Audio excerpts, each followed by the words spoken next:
So guys, no, so magpapalit tayo ngayon ng brake pads. So yung ganitong type is electronic parking brake. So hindi siya basta-basta pwedeng i-press kasi masisira itong motor dito. So itong diskarte na to guys is applicable sa lahat ng electronic parking brake, no. So ito, tatanggalin natin to, itong alin na to.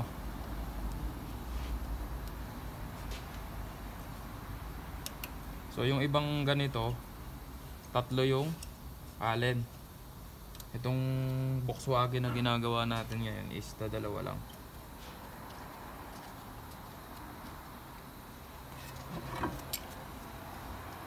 Tanggalin natin yan.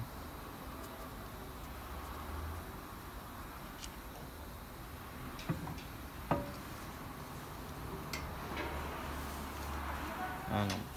Okay. Tapos babaklasin natin to. So medyo may katigasan to guys, ah. Gagawin nyo lang, laluruin nyo lang. Pag yun. So ayun yung gear nya guys. Kaya medyo may katigasan siya. Gawa ng may o-ring yan dyan. Ang purpose ng o-ring na yan is para hindi pumasok yung tubig sa loob.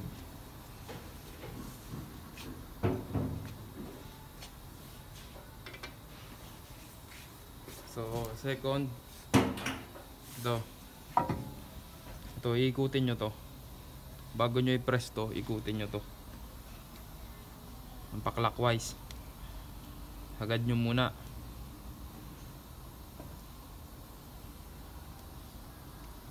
Ngayon pag matigas na, saka nyo i-press.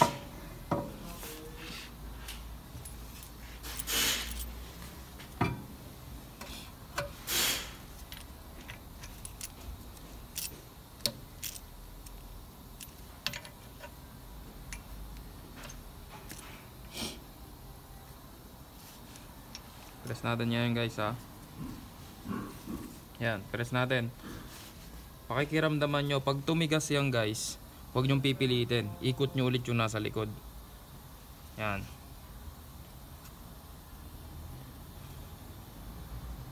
So yan, okay siya. Sinagad ko ng ikot doon.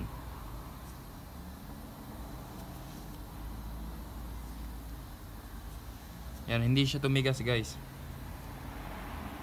Yan, pagka ganyan na yan, ibig sabihin okay na yan guys. Tapos na yung pag-depress natin. So ganun. Ito kahit ikutin nyo pa yan, matigas na yan. Nakasagad na yan. So pag magbabalik kayo,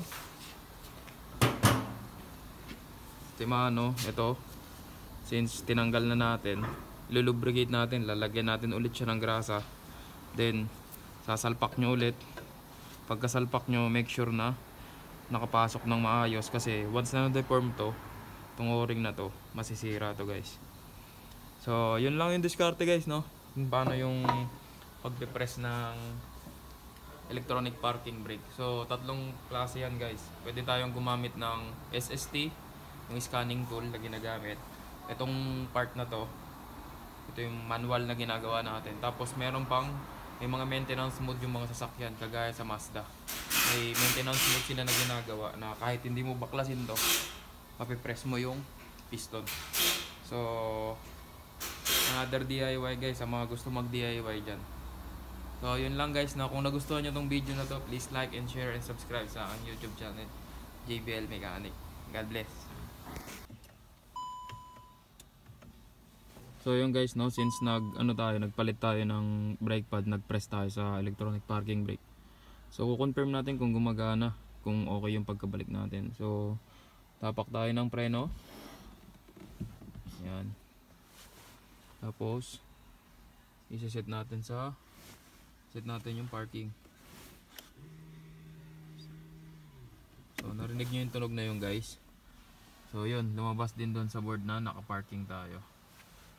So pag i-release nyo naman, tapak preno, tapos pindot pababa.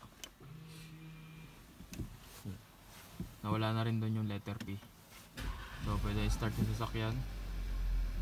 So all is working. So wala tayong problema. Good job. Thank you guys. God bless.